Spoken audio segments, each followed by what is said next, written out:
नमस्कार, मैं वरुण कुमार। आप देख रहे हैं मनी 9। इनकम टैक्स से बचने के लिए कहीं आप गलत हथकंडे तो नहीं अपना रहे।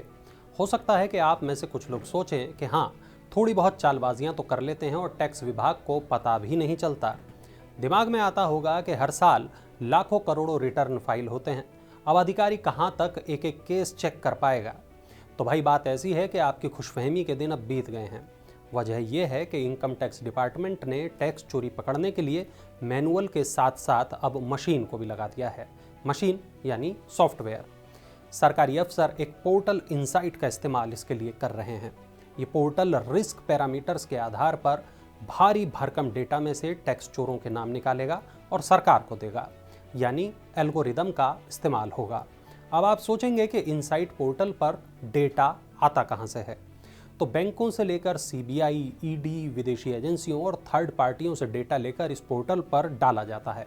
हर मुमकिन जगह से आपके पैसों के लेन देन का डेटा इस पोर्टल पर आता है, यानी बचने के आसार बहुत कम हैं। जिन पर रिटर्न में हेराफेरी करने का शक है, उनके यहाँ नोटिस पहुंचने शुरू भी हो गए हैं। अफसर दिन रात लगे हुए हैं। उनके पास 31 मार्च तक की डेडलाइन है।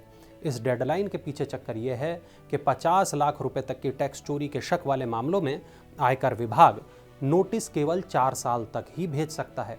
50 लाख से ऊपर के मामलों में यह डेडलाइन 11 साल की है। अब 31 मार्च गुजरते ही 1 साल कम हो जाएगा और कई मामले अपने आप खारिज हो जाएंगे। बस इसीलिए टैक्स अफसरों के पास वक्त की कमी है। अब आप पूछेंगे कि भाई, मैंने तो हमेशा सही रिटर्न फाइल किए हैं और अगर तब भी मेरे पास नोटिस आ गया तो क्या होगा? आखिर मशीन का क्या भरोसा? आपकी बात जायज़ है और ये बात सरकार के दिमाग में भी है। इसलिए इस बात का पुख्ता इंतज़ाम किया गया है कि आपको कोई परेशानी ना हो। पुराने टैक्स असेसमेंट मामले फिर से खोलते वक्त इनकम टैक्स डिपार्टमेंट को एक ज़्यादा व्यापक प्रक्रिया का पालन करना होगा। लेकिन आखिर कैसे पूरी होगी ये प्रक्रिया? तो हुआ यह है कि आईटी एक्ट में एक नया सेक्शन जोड़ा गया है, सेक्शन 148A। तो अफसर पहले इसी एक्ट के तहत एक शुरुआती लेटर आपके पास भेजेंगे।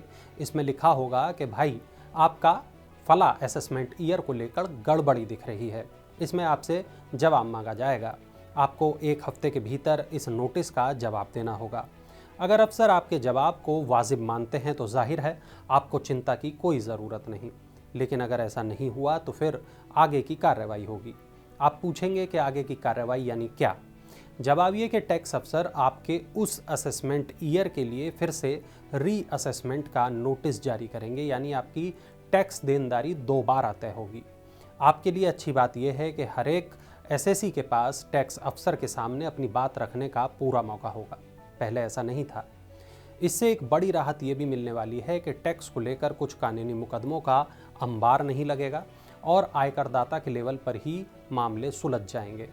जानकार ये कहते हैं कि चूंकि मामलों का पता सॉफ्टवेयर के जरिए किया जा रहा है, ऐसे में किसी गलत शख्स को नोटिस जाना तकरीबन नामुमकिन है।